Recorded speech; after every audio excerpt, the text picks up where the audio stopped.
الحمد للہ وکفا والصلاة والسلام علی عبادہ الذین اصطفیٰ خصوصاً علی افضلہم وخاتم النبیین محمد الامین وعلی آلہ وصحبہ اجمعین اما بعد فقد قال اللہ تبارک وتعالی کما ورد فی سورة التوبہ اعوذ باللہ من الشیطان الرجیم بسم اللہ الرحمن الرحیم كيف يكون للمشركين عهد عند الله وعند رسوله إلا الذين عاهدتم عند المسجد الحرام فما استقاموا لكم فاستقيموا لهم إن الله يحب المتقين كيف وإن يظهروا عليكم لا يرقبوا فيكم إلا ولا ذمة يرضونكم بأفواههم وتأبى قلوبهم وأكثرهم فاسقون إلى قوله تعالى قل إن كان آباؤكم وأبناؤكم وإخوانكم وأزواجكم وعشيرتكم وأموال اقترفتموها وتجارة تخشون كسادها ومساكن ترضونها أحب إليكم من الله ورسوله وجهاد في سبيله فتربصوا حتى يأتي الله بأمره والله لا يهدي القوم الفاسقين صدق الله العظيم رب اشرح لي صدري ويسر لي أمري واحلل عقدة من لساني يفقهوا قولي اللهم ربنا ألهمنا رشدنا وأعذنا من شرور أنفسنا اللهم أرنا الحق حقا وارزقنا اتباعه وأرنا الباطل باطلا وارزقنا اجتنابه اللهم وفقنا لما تحب وترضى اللهم وفقنا أن نجاهد في سبيلك بأموالنا وأنفسنا اللهم ارزقنا شهادة في سبيلك آمين يا رب العالمين۔ مطالعہ قرآن حکیم کے جس منتخب نصاب کا سلسلے وار درس ان مجالس میں ہو رہا ہے، کتابی شکل میں جو یہ نصاب چھپا ہوا موجود ہے، اس کے اعتبار سے اس کے حصہ پنجم کا آخری درس سورہ توبہ کے 6 اور 7 رکوع پر مشتمل ہے۔ لیکن جیسے کہ اس مرتبہ اس نصاب کے حصہ پنجم میں کچھ اضافی دروس پہلے بھی شامل کیے گئے ہیں، اسی طرح اس مقام پر بھی یہ اضافی درس ہے، سورہ توبہ کے 2 اور 3 رکوعوں پر مشتمل ہے۔ ان دونوں رکوعوں میں فتح مکہ کا پس منظر بیان ہوا ہے۔ یہ بات بڑی قابل توجہ ہے کہ اگرچہ بظاہر احوال تو فتح مکہ ایک بہت عظیم واقعہ تھا، لیکن قرآن حکیم میں اس کا صراحت کے ساتھ کہیں بھی سرے سے تذکرہ ہی موجود نہیں، جبکہ اس کے برعکس ہم دیکھ چکے ہیں جو ہمارا سابقہ درس تھا، درس نہم، کہ جو صلح حدیبیہ سے متعلق تھا، اس کو اس قدر اہتمام کے ساتھ، شان و شوکت کے ساتھ قرآن مجید میں اس کا تذکرہ کیا گیا، انا فتحنا لک فتحا مبینا۔ اس حوالے سے یہ بات سمجھ لینی چاہیے کہ بسا اوقات ظاہری اعتبار سے واقعات کی جو بھی قدر و قیمت اور اہمیت ہوتی ہے، اور معنوی اعتبار سے واقعات کی جو قدر و قیمت کی اہمیت ہوتی ہے، اس میں زمین و آسمان کا فرق ہو سکتا ہے۔ ظاہری اعتبار سے سیرت النبی کا ٹرننگ پوائنٹ، فیصلہ کن واقعہ فتح مکہ ہے، معنوی اعتبار سے فتح مکہ نہیں بلکہ صلح حدیبیہ ہے۔ قرآن حکیم کے اس انداز بیان سے یہ بات از خود واضح ہو جاتی ہے۔ اس آج کے درس کا جو پس منظر ہے اسے اچھی طرح سمجھ لیجئے، اور اس کے لیے ضروری ہے کہ ہم بات یہاں سے شروع کریں۔ سورہ جمعہ کی 2 اور 3 آیات کے حوالے سے ایک بڑی اہم حقیقت ہمارے سامنے آ چکی ہے کہ حضور صلی اللہ علیہ وسلم 2 بعثتوں کے ساتھ مبعوث ہوئے تھے۔ آپ کی بعثت خاص یا بعثت خصوصی تھی الی مشرکین عرب کے مشرکین جو زیادہ تر بنی اسماعیل تھے، چونکہ نبی اکرم صلی اللہ علیہ وسلم نسلی اعتبار سے خود بنی اسماعیل میں سے ہیں، امیین میں سے ہیں۔ امیین ان کا گویا کہ مجموعی عنوان ہے اس قوم کا اس لیے کہ ان کے ہاں پڑھنے لکھنے کا رواج ویسے بھی کم تھا، اور پھر یہ کہ ان کے پاس کوئی آسمانی کتاب نہیں تھی، کوئی شریعت نہیں تھی، کوئی قانون ضابطہ کچھ موجود نہیں تھا، اسی لیے قرآن مجید نے مجموعی طور پر انہیں امیین سے تعبیر کیا۔ حضور خود بھی انہی میں سے تھے۔ اس اعتبار سے آپ کی جو اصل بعثت ہے، جس کو ہم کہیں گے بعثت خصوصی یا بعثت خاص، وہ ہے امیین کی جانب۔ سورہ جمعہ کی آیت نمبر 2 میں اس کا بڑے اہتمام کے ساتھ ذکر ہوا، هو الذی بعث فی الامیین رسولا منہم، وہی ہے اللہ جس نے اٹھایا امیین میں ایک رسول انہی میں سے۔ اس سے معلوم ہوا کہ حضور صلی اللہ علیہ وسلم کی جو بعثت خاص ہے وہ در حقیقت امیین کی طرف ہے، جن میں سے آپ خود بھی تھے۔ لیکن اگلی آیت میں بیان کیا گیا وہ ہے بعثت عام یا بعثت عمومی، اور وہ ہے الی کافۃ الناس، اور نہ صرف یہ کہ کافۃ الناس بلکہ الی یوم القیامہ، آخری وقت تک اس دنیا میں اب جو رسالت ہے وہ محمد صلی اللہ علیہ وسلم ہی کی ہے، اور اس وقت بھی آپ پوری دنیا کے لیے مبعوث کیے گئے تھے، جیسے کہ سورہ سبا کی آیت نمبر 38 میں بڑی وضاحت سے فرمایا، وَمَا أَرْسَلْنَاكَ إِلَّا كَافَّةً لِلنَّاسِ بَشِيرًا وَنَذِيرًا، اے نبی ہم نے آپ کو نہیں بھیجا ہے مگر پوری نوع انسانی کے لیے بشیر و نذیر بنا کر۔ میں نے 2 پہلو بیان کیے ہیں جس میں کہ ٹائم اینڈ سپیس، یہ دونوں حصے آ گئے ہیں، کہ آپ کی بعثت تھی پوری نوع انسانی کی طرف، اور دوسری طرف یہ کہ اب تا قیام قیامت، نہ صرف یہ کہ اس وقت کی جو نوع انسانی موجود تھی اس وقت دنیا میں، بلکہ یہ کہ جو بھی قیامت تک انسان دنیا میں آنے والے ہیں ان سب کی طرف محمد رسول اللہ صلی اللہ علیہ وسلم مبعوث ہوئے ہیں۔ تو یہ دو بعثتوں کے ساتھ حضور کی وہ بھیجا گیا ہے۔ اس میں ایک دلچسپی کے اعتبار سے میں عرض کر دوں کہ چونکہ یہ بات بارہا آئی ہے کہ انبیاء اور رسولوں کی جماعت میں جو قریب ترین آتے ہیں، مشابہ ترین ہوتے ہیں حضور سے، وہ حضرت موسیٰ ہیں علیہ الصلاۃ والسلام، اور ان کی بھی 2 بعثتیں تھیں۔ ایک بعثت تھی بنی اسرائیل کی طرف، جیسے کہ سورہ صف کی ایک آیت سے بات واضح ہو جاتی ہے کہ حضرت موسیٰ علیہ السلام نے شکوہ کیا تھا اپنی قوم سے، لِمَ تُؤْذُونَنِی وَقَدْ تَعْلَمُونَ أَنِّی رَسُولُ اللَّہِ إِلَيْکُمْ، کیوں مجھے ایذا پہنچاتے ہو، کیوں دکھ دیتے ہو، جبکہ تمہیں خوب معلوم ہو چکا ہے کہ میں اللہ کا رسول ہوں تمہاری طرف۔ تو بنی اسرائیل کی طرف بھی بعثت تھی اور فرعون کی طرف بھی، آل فرعون۔ اس اعتبار سے 2 بعثتوں کے ساتھ حضرت موسیٰ بھی مبعوث ہوئے، لیکن یہ کہ یہ بالکل ایک علیحدہ شان ہے جو حضور صلی اللہ علیہ وسلم کی بعثت کی ہے، کہ آپ کی بعثت ایک خاص، بعثت خصوصی، یہ تو ہے عرب کے مشرکین کی طرف، اور بعثت عام یا بعثت عمومی ہے پوری نوع انسانی کی طرف اور تا قیام قیامت۔ اب اس کے ضمن میں جو بھی اللہ تعالیٰ کی حکمت ہے وہ یہ کہ اس بعثت عمومی کے لیے جو ذریعہ اختیار کیا اللہ نے وہ یہ ہے کہ آپ کو ایک امت عطا فرمائی ہے۔ آپ نے اپنا فریضہ رسالت اپنی آخری حد تک اس کی ذمہ داریوں کو ادا کر دیا، اور آپ کا جو بھی آغاز وحی کے بعد سے جو بھی دنیا میں آپ نے وقت گزارا ہے اس کا اکثر و بیشتر حصہ جو ہے وہ اصل میں اس بعثت خصوصی کی ذمہ داریوں کو ادا کرنے میں صرف ہوا۔ صلح حدیبیہ تک یعنی سن 6 ہجری تک، اس میں اب شامل کر لیجئے یہ جو مکی دور کے 12 سوا 12 برس ہے، تو یوں سمجھیے کہ 18-19 برس تک حضور صلی اللہ علیہ وسلم نے اپنی بعثت عمومی کے لیے کوئی براہ راست اقدام نہیں فرمایا۔ البتہ جو امت آپ تیار کر رہے تھے، جن کی تربیت آپ فرما رہے تھے، جن کو آپ تعلیم دے رہے تھے، یہ امت ہے در حقیقت کہ جو اب ذریعہ بننے والی تھی، گویا کہ یہ اللہ کے رسول کی حیثیت اختیار کرنے والی تھی۔ یہ وہ لفظ ہے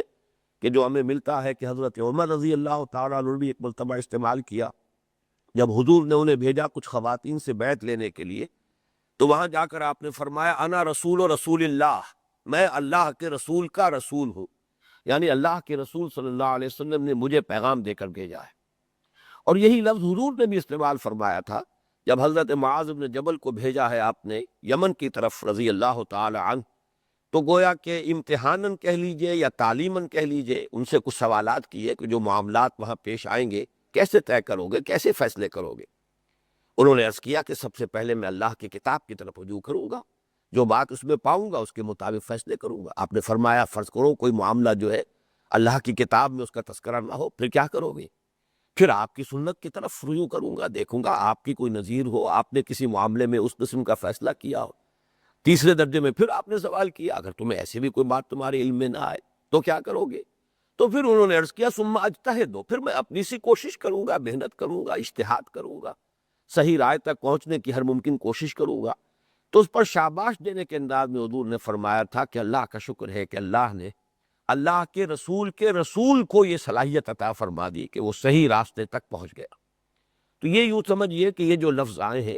اس کے حوالے سے میں یہ بات عرض کر رہا ہوں کہ یہ امت جو ہے، امت محمد صلی اللہ علیہ وسلم، اب یہ تا قیامت اللہ کے رسول کی حیثیت رکھتی ہے، گویا کہ بحیثیت مجموعی اسے فریضہ رسالت محمدی صلی اللہ علیہ وسلم کو ادا کرنا ہے۔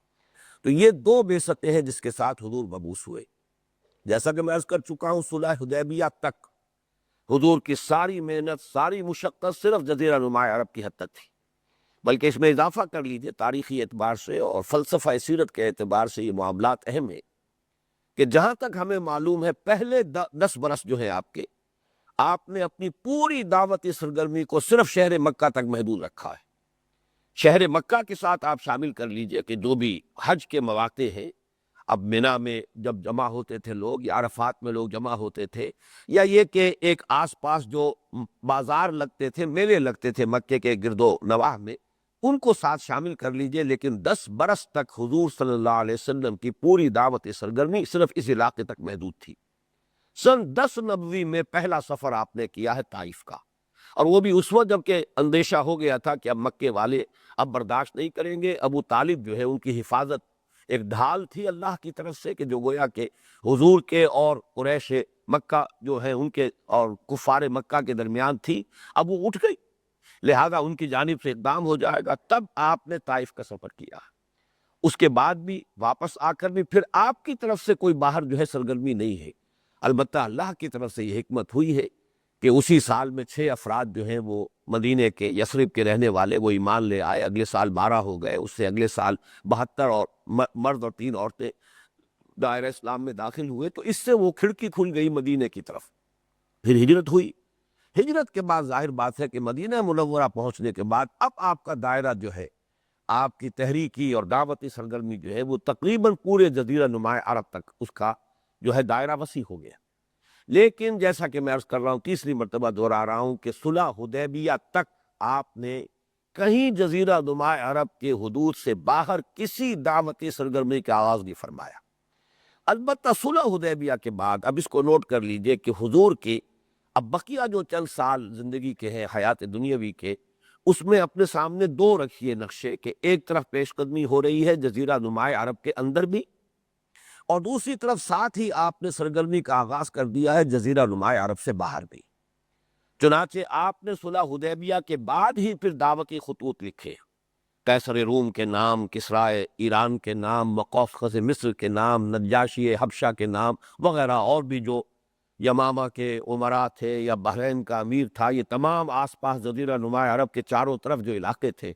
ان کے جو ذمہ دار لوگ تھے، بادشاہ تھے، یا جس طرح کے بھی پیٹریارٹس تھے یا کوئی اور جن کی ذمہ داریاں تھیں، ان کو آپ نے دامہ ہائے مبارک بھیجے ہیں، اسلام کی دعوت دی ہے۔ اسی کے نتیجے میں غزوہ موطا ہوا، اس لیے کہ آپ کے ایک ایلچی کو، ایک سفیر کو شہید کر دیا گیا، اور یہ در حقیقت گویا کہ ایک طریقے سے اعلان جنگ ہوتا ہے۔ اس کے نتیجے میں سن 8 جمادی الاولیٰ میں غزوہ موطا ہوا، اس کا ذکر بعد میں کریں گے انشاءاللہ۔ اور پھر یہ کہ اسی کے نتیجے میں پھر غزوہ تبوک ہوا ہے، حضور صلی اللہ علیہ وسلم نے رجب سن 9 میں پھر یہ سفر اختیار کیا ہے جس کو ہم غزوہ تبوک کہتے ہیں۔ تو ایک رخ تو یہ ہے جو بیرون ملک عرب آپ کی سرگرمی کا آغاز ہوا، اور دوسرا رخ یہ ہے کہ اندرون ملک عرب یا جزیرہ نما عرب کی حدود کے اندر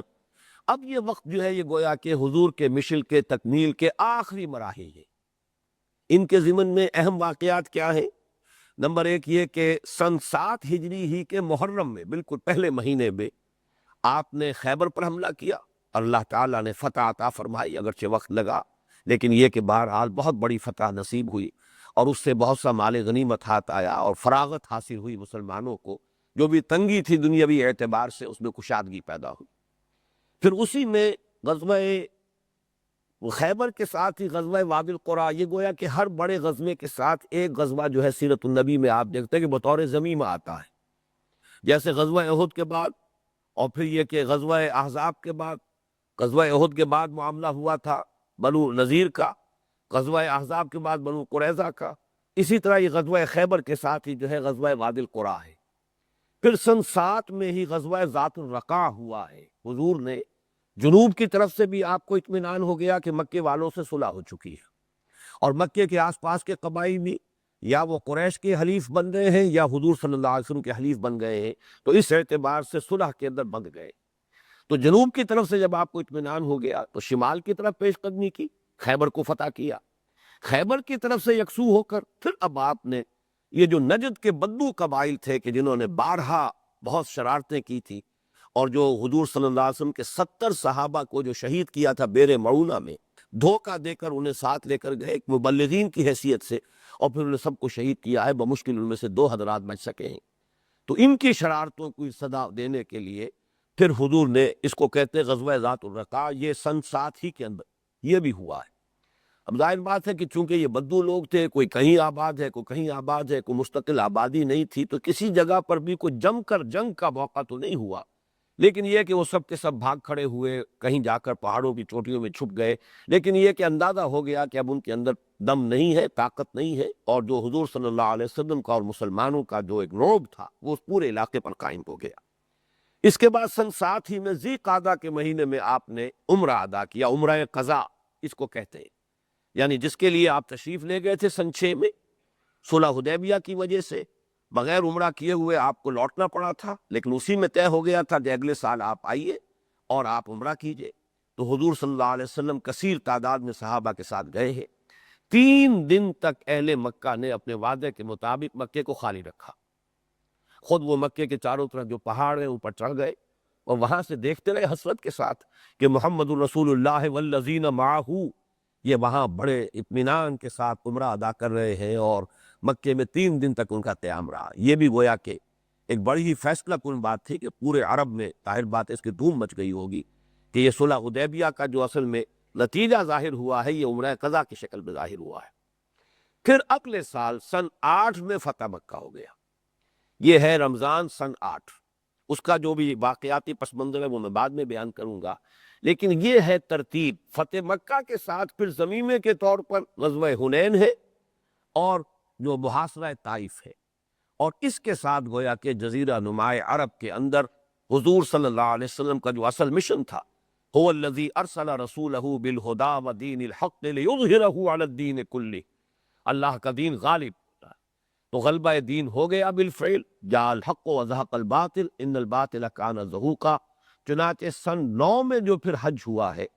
اس کے موقع پر اعلان عام کرا دیا گیا کہ اب عرب میں مشرکین کی کوئی گنجائش نہیں، جزیرہ نماء عرب میں ان کو رہنے کی اجازت نہیں۔ یہ پھر انشاءاللہ اگلے درس میں وہ تفصیل کے ساتھ بات آئے گی۔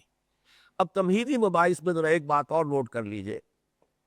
غزوہ تبوک جو ہے وہ اس اعتبار سے بڑی سورہ توبہ جو ہے وہ اس اعتبار سے بڑی اہم اور بعض اعتبارات سے مشکل صورت ہے قرآن مجید کی کہ اس میں کچھ آیات کے باہمی ربط کو اگر نہ سمجھا جائے اور ان کا جو زمانہ نزول کے اعتبار سے فرق ہے اگر وہ پیش نظر نہ رہے تو بڑی پیچیدگی واقع ہوتی ہے، اور ان کی صحیح تعویل تک انسان رسائی حاصل نہیں کر سکتا۔ ایک تقسیم تو سورہ توبہ کی بالکل معلوم ہے، معروف ہے، جانی پہچانی ہے، متفق علیہ ہے کہ اس کے پہلے 5 رکوعوں کا تعلق جو ہے وہ حضور کی بعثت خاص سے ہے۔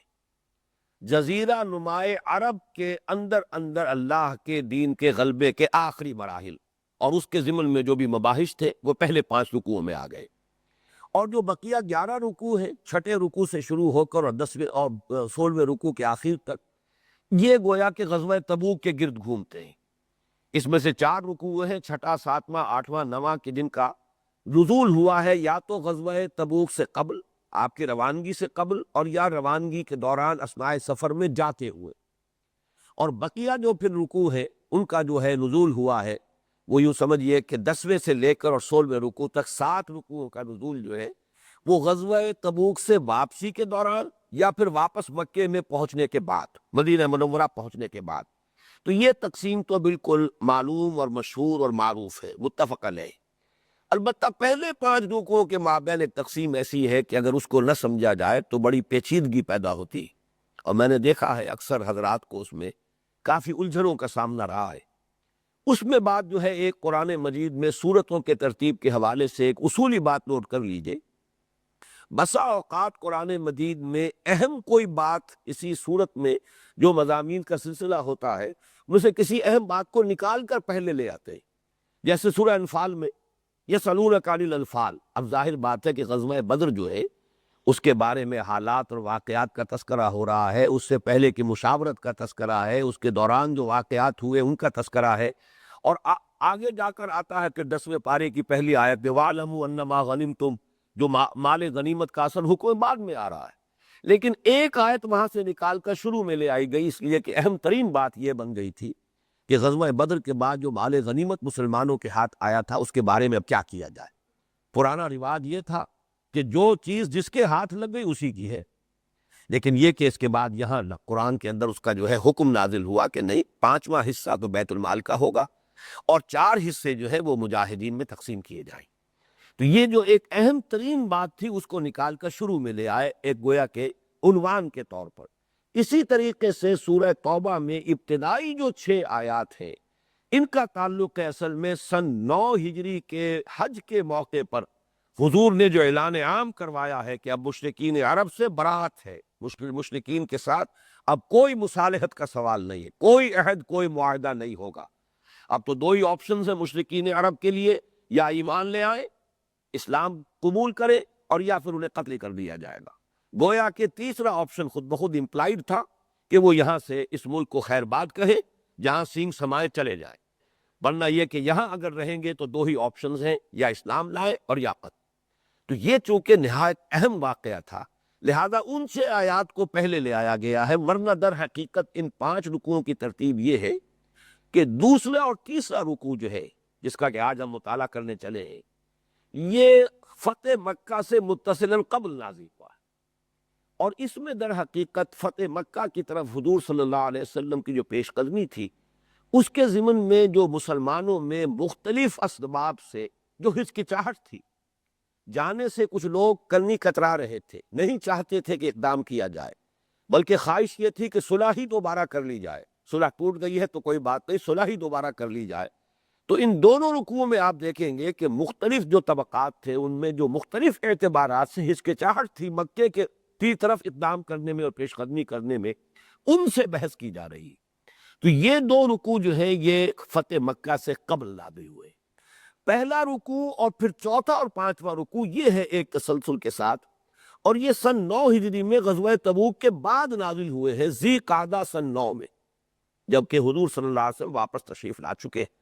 اور اس کے بعد یہ کہ اب حج کے لیے آپ نے حضرت ابو بکر رضی اللہ تعالیٰ عنہ کی زیر قیادت قافلہ حج روانہ فرما دیا ذی قعدہ میں۔ اس کے بعد جو ہے یہ آیات نازل ہوئی ہیں، جن میں سے 6 آیات وہ ہیں کہ جو پہلے رکوع میں شامل کی گئی ہیں، اور ان کو دے کر حضور نے حضرت علی رضی اللہ تعالیٰ عنہ کو اپنا خصوصی نمائندہ بنا کر بھیجا ہے کہ حج کے اجتماع عام میں اس کا اعلان عام ہو جائے، کان کھول دیے جائیں اب تمام اہل عرب کے کہ مشرکین کے لیے اب جزیرہ نماء عرب میں کوئی گنجائش نہیں ہوگی۔ تو یہ ہے در حقیقت ان مضامین کی ترتیب۔ اس کے حوالے سے اب میں چاہتا ہوں کہ خاص طور پر یہ جو فتح مکہ کے ضمن میں جو آیات ہم پڑھنے لگے ہیں ان کا جو پس منظر ہے اسے اب آپ سمجھ لیں۔ تاریخی پس منظر کیا ہے؟ صلح حدیبیہ میں یہ طے ہوا تھا کہ 10 سال تک مسلمانوں کے اور قریش مکہ کے مابین جنگ نہیں ہوگی، نو وار پیکٹ فار 10 ایئرس۔ ساتھ ہی یہ کہ جو قبیلے چاہے اس معاہدے کے اندر مسلمانوں کے حلیف کی حیثیت سے شریک ہو جائے، اور جو قبائل چاہیں وہ قریش مکہ کے حلیف کی حیثیت سے شامل ہو جائے، اور ان پر بھی گویا کہ یہ تمام شرائط جو ہے لاگو ہوگی۔ چنانچہ بنو خزاعہ جو ہے انہوں نے حضور صلی اللہ علیہ وسلم کے حلیف ہونے کی حیثیت اختیار کر لی، اور بنو بکر جو ہے انہوں نے قریش کے حلیف ہونے کی حیثیت اختیار کر لی، اور ان 2 قبیلوں کے درمیان بڑی پرانی دشمنی چلی آ رہی تھی، جیسے کہ عرب کے عام قبائل کے مابین یہ بڑی پرانی اور خاندانی قسم کی رقابت اور دشمنیاں جو ہیں وہ چلی آتی تھی۔ 1 سال بعد، 1 سال تو یہ صلح جو ہے وہ برقرار رہی ہے۔ شعبان سن 8 میں اب بس نہیں کر سکے، ان کا جو بھی صبر تھا اس کا پیمانہ لبریز ہو گیا، بنو بکر نے اس صلح کی خلاف ورزی کی، بنو خزاعہ پر حملہ کیا رات کی تاریکی، اور یہ بھی ثابت ہو گیا کہ قریش کے لوگوں نے ان کی مدد کی ہے۔ کچھ لوگ بھیس بدل کر وہ شریک بھی ہوئے اس حملے میں، اور بہت اس کے علاوہ جو ہے اسلحہ دیا گیا، ان کی مدد کی گئی۔ اس طریقے سے بنو خزاعہ پر جو اچانک حملہ ہوا وہ مطمئن تھے کہ اب تو صلح ہے اور ہم محمد صلی اللہ علیہ وسلم کے حلیف ہیں، ہمارے اوپر کوئی کسی حملے کا اندیشہ نہیں ہے۔ تو جس طرح آپ سمجھیے کہ انویئرس جنہیں کوئی اندیشہ ہی نہ ہو، تو وہ تو قبیلہ جو ہے اسے بہت شدید نقصان ہوا، اور پھر وہاں کا ایک وفد جو ہے فریاد کرتا ہوا، دہائی دیتا ہوا مدینے حاضر ہوا۔ انہوں نے آ کے فریاد کی حضور سے صلی اللہ علیہ وسلم کہ ہم آپ کے حلیف ہیں، اور اس طرح یہ جو ہمارے ساتھ معاہدہ ہوا تھا اس کی خلاف ورزی ہوئی۔ اس پر پھر حضور صلی اللہ علیہ وسلم نے خاموشی کے ساتھ، اب چونکہ صلح ٹوٹ گئی اور صلح کی جو خلاف ورزی ہوئی وہ قریش کے حلیفوں کی طرف سے، اور حلیف کی طرف سے خلاف ورزی ہو تو گویا قریش کی طرف سے، مزید برآں قریش کے کچھ لوگوں کا اس میں شریک ہونا اور یہ کہ ان کی مدد کرنا ہتھیاروں سے، یہ بھی ثابت۔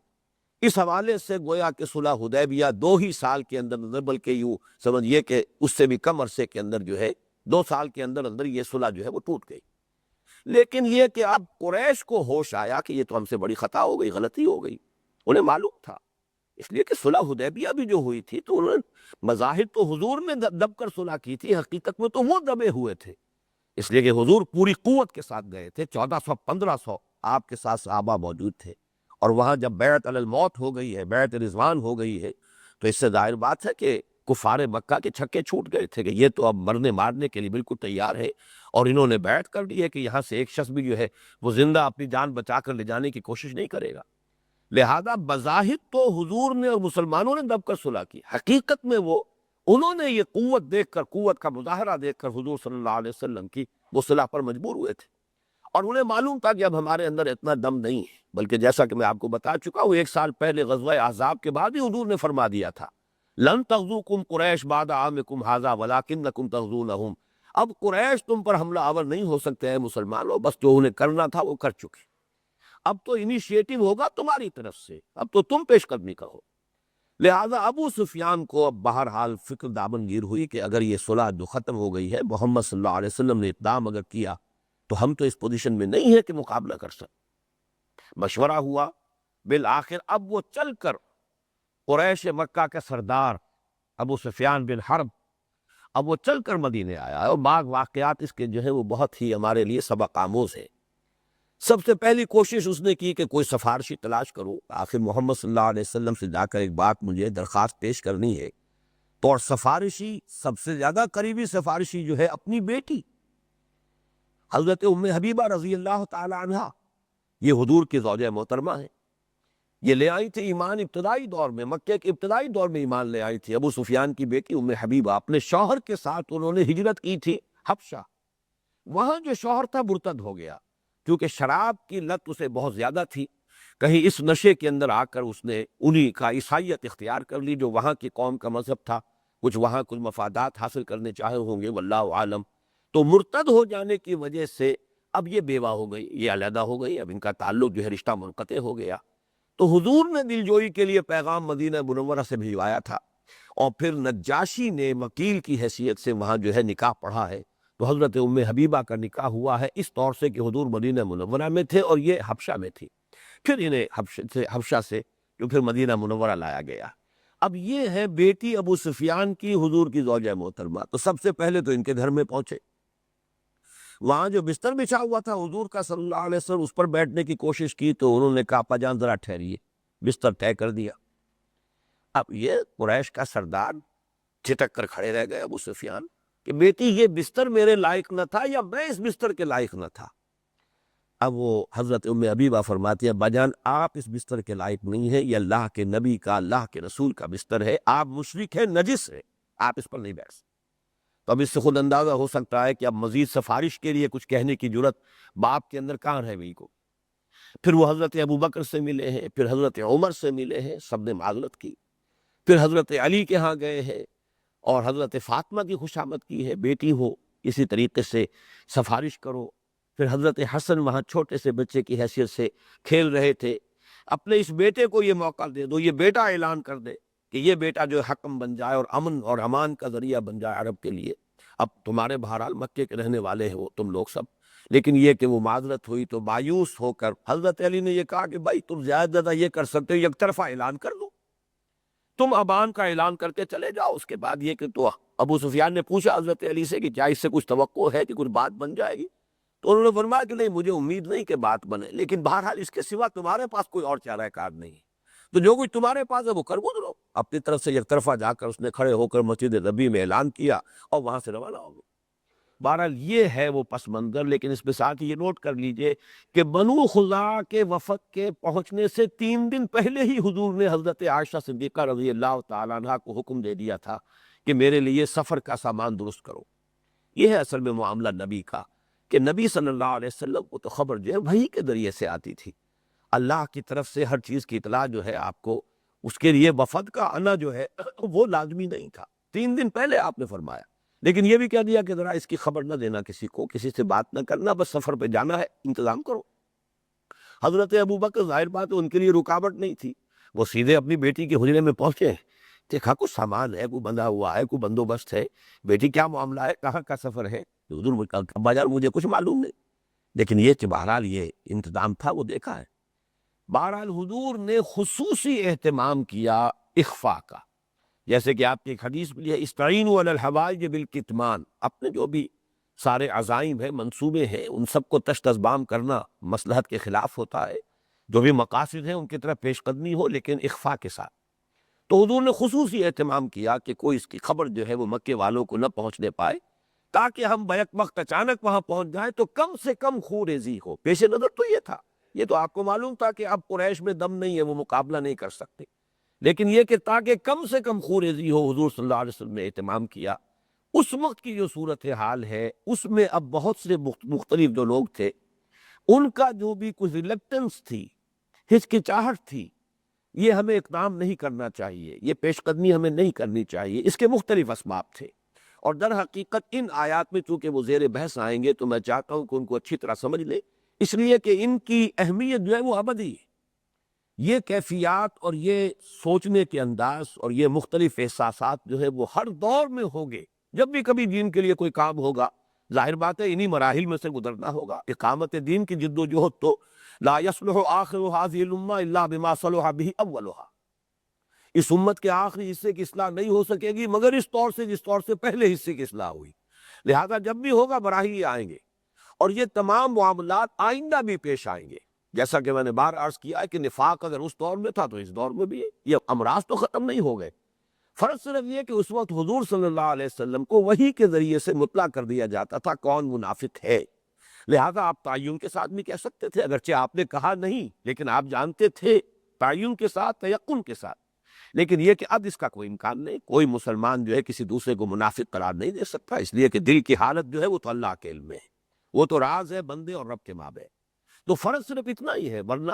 وہی چیزیں جو ہے جو پہلے تھی، انسانی نفسیات وہی ہے جو پہلے تھی، وہ آج بھی وہی ہے، حالات و واقعات جو ہے وہی اپنے آپ کو، جس کو آپ کہتے ہیں ہسٹری ریپیٹس اٹ سیلف، وہ تو بار بار آتے ہیں۔ تو ذرا پہلے سمجھ لیجئے کہ کن کن اعتبارات سے لوگوں کو اس اقدام میں ہچکچاہٹ تھی یا وہ اس کی کسی درجے میں مخالفت کر رہے تھے۔ سب سے پہلی بات تو کہ جو اظہر من الشمس ہے وہ تو منافقین کی بات ہے، منافق نہیں چاہتے، ظاہر بات ہے کہ مکے کے خلاف اقدام ہے، اور ظاہر بات ہے کتنا بھی ہاتھی مرا بھی 1.25 کا ہوتا ہے، قریش کا جو دبدبہ تھا، جو روب تھا، جو اس کی قوت اور سطوت اور شان اور شوکت اور اس کے جو حلیف تھے، تو اس میں خطرے موجود تھے، جان اور مال کے خطرے تھے، جان کا اندیشہ تھا، اور منافق ظاہر بات ہے کہ اس کو کسی صورت میں بھی گوارا کرنے کو تیار نہیں ہوتے تھے۔ تو ایک تو جہاں تک تو معاملہ ہے جان اور مال کے محبت کی وجہ سے جہاد سے جی چرانا اور قتال سے جی چرانا، تو یہ تو گویا کہ وہ بات ہے کہ جو اس سے پہلے بھی ایک مصف مشترک کی حیثیت سے، چاہے وہ غزوہ خندق تھا اور چاہے وہ اس سے پہلے غزوہ احد تھا، یہ ساری باتیں تو ہم اس سے پہلے بھی پڑھ چکے ہیں۔ اس موقع پر خاص طور پر جو ایک اور بات سامنے آئی وہ ہے جسے میں اس وقت تعبیر کر رہا ہوں مذہب کا روایتی تصور یا نیکی کا روایتی تصور۔ اب وہ تصور کیا ہے کہ بھائی بہرحال ایک تو یہ کہ مکے کی حرمت کو بٹا لگنے کا اندیشہ ہے، وہ حرم ہے، محترم جگہ ہے، اگر ہم وہاں حملہ کریں گے، پیش قدمی کرتے ہیں، ہو سکتا ہے مقابلہ ہو جائے، خوریزی ہوگی، تو گویا کہ حرم کی حرمت کو بٹا لگنے کا چونکہ اندیشہ ہے، لہذا ہمیں یہ پیش قدمی کرنی نہیں چاہیے، ہمیں یہ اقدام کرنا نہیں چاہیے۔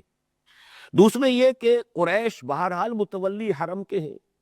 کتنے ہی برے ہو، کتنے ہی برے ہوں، کیسا ہی ان کا رویہ ہو، کیسا ہی ان کا کردار ہو، بہرحال حرم کے متولی ہے، حرم کو وہ آباد کرتے ہیں، حجاج کی خدمت کرتے ہیں، جو حج کے لیے لوگ آتے ہیں انہیں پانی پلاتے ہیں، دودھ کی سبیلیں لگاتے ہیں، ان کے لیے اہتمام جو ہے آسائشوں کا کرتے ہیں۔ تو اس اعتبار سے ان کی خدمات بھی ہیں، ان کو بھی پیش نظر رکھنا چاہیے۔ پھر تیسری بات یہ بھی تھی کہ جو مومنین صادقین تھے ان میں سے بھی خاص طور پر مہاجرین، اس لیے میں یہ عرض کر رہا ہوں کہ مہاجرین میں نفاق کا کوئی سوال نہیں تھا۔ اصل میں تو نفاق کا پودا لگا ہی مدینے میں آ کر ہے، اس لیے کہ سارے جو اثرات تھے یہود کے مدینے میں تھے، اور یہیں پر چونکہ مسلمانوں کو ایمان لانے کا معاملہ جو ہے اس وقت کسی امتحان میں سے گزرنا نہیں پڑا تھا، لہذا وہ کمزوری ضعف ایمان جو ہے، اور اسی نے پھر آگے چل کر جو جیسا کہ ہم دیکھ چکے ہیں تفصیل سے کہ نفاق کی شکل اختیار کی ہے۔ تو یہ تو ایکسکلوسیو فینومینن ہے اصل میں مدینے کے رہنے والوں کا۔ مکے سے جو لوگ ہجرت کر کے آئے تھے ان میں نفاق کا کیا سوال؟ وہ تو گویا کہ سارے امتحانات پہلے ہی پاس کر کے آئے تھے،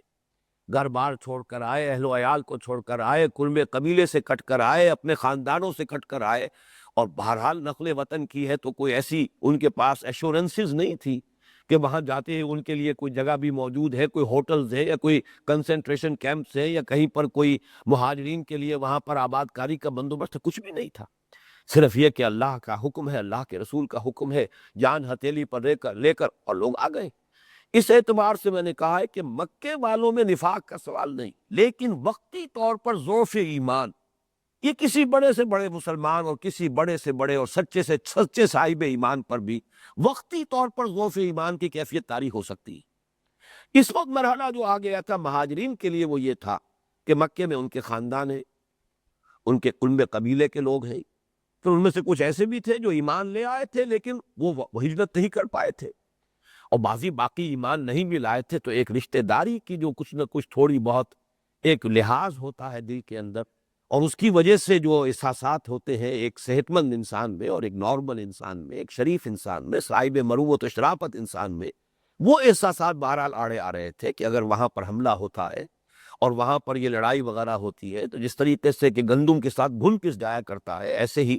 ہو سکتا ہے کہ جیسے کہ سورہ فتح میں بھی تذکرہ موجود ہے کہ اے مسلمانوں، اس وقت اگرچہ تمہیں فتح معنوی طور پر حاصل ہو گئی تھی صلح حدیبیہ کے وقت، لیکن ہم نے تمہارے ہاتھ بھی روک لیے، ان کے ہاتھ بھی روک لیے، جنگ نہیں ہونے دی۔ اس لیے نہیں ہونے دی کہ مکے کے اندر کچھ ضعیف مسلمان موجود ہیں جو ایمان لا چکے تھے لیکن ہجرت نہیں کر پائے تھے،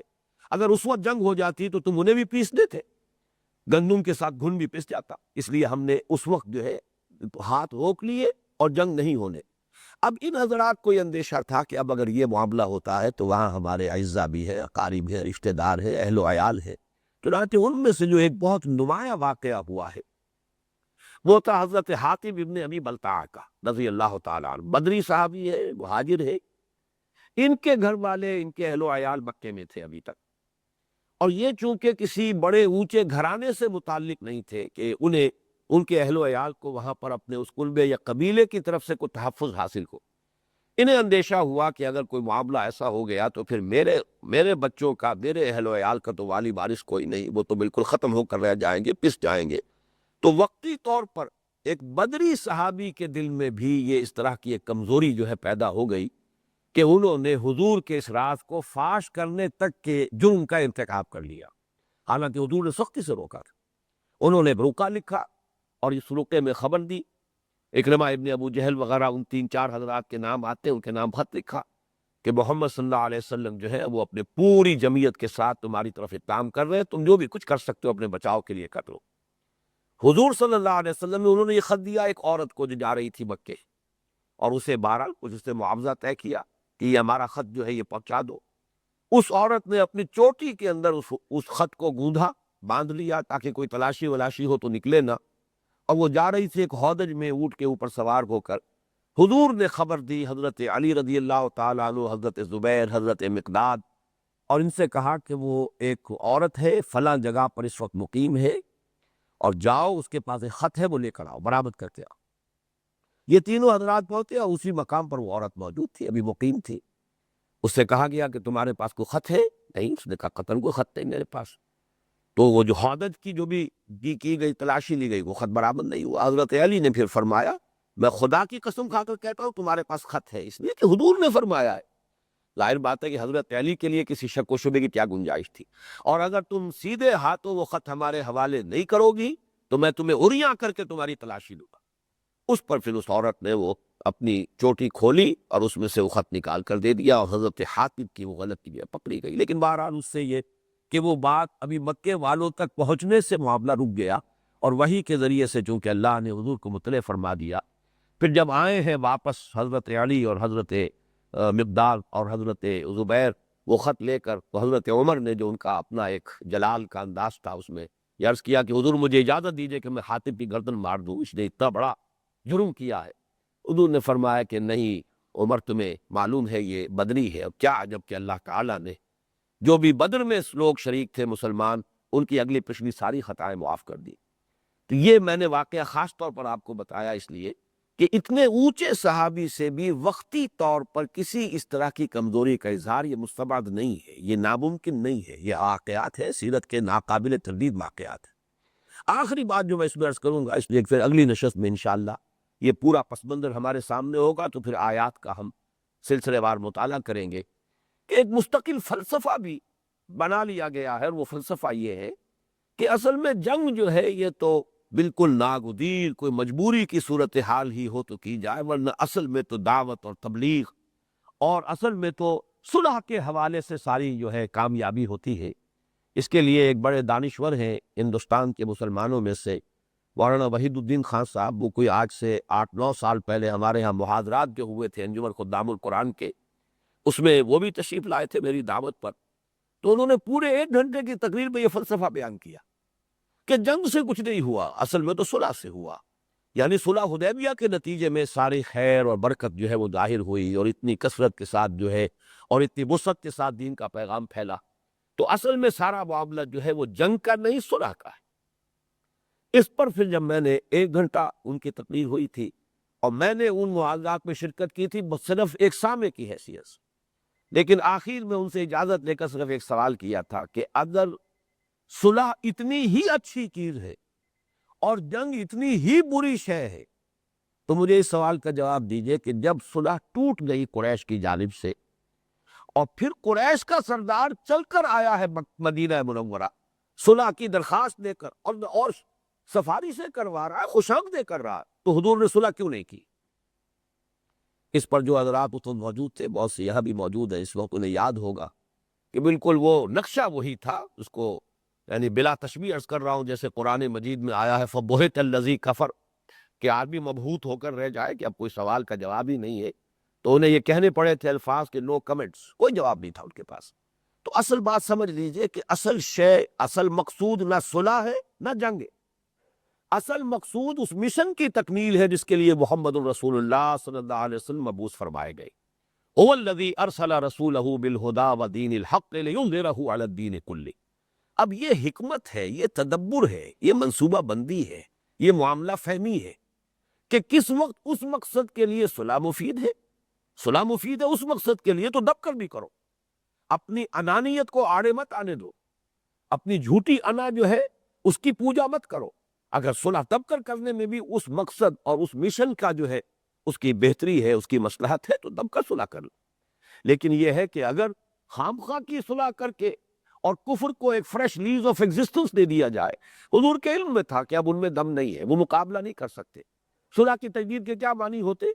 کہ ابھی مکے پر اور طویل عرصے تک کفار کا جو ہے قبضہ رہتا، ان کا تسلط رہتا، اور یہ جو دنیا کے بت قدوں میں پہلا وہ گھر خدا کا ہم اس کے پاسباں ہے،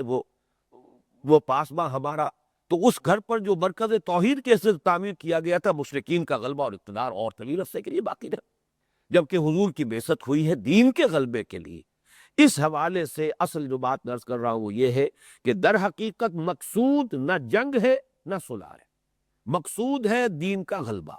اس کے لیے حکمت، اس کے لیے تدبیر، اس کے لیے منصوبہ بندی، اس میں جہاں کہیں صلح مفید ہوگی صلح کی جائے گی، جہاں جنگ کی ضرورت ہوگی جنگ کی جائے گی۔ اقول قولی ھذا واستغفر اللہ لی ولکم ولسائر المسلمین والمسلمات۔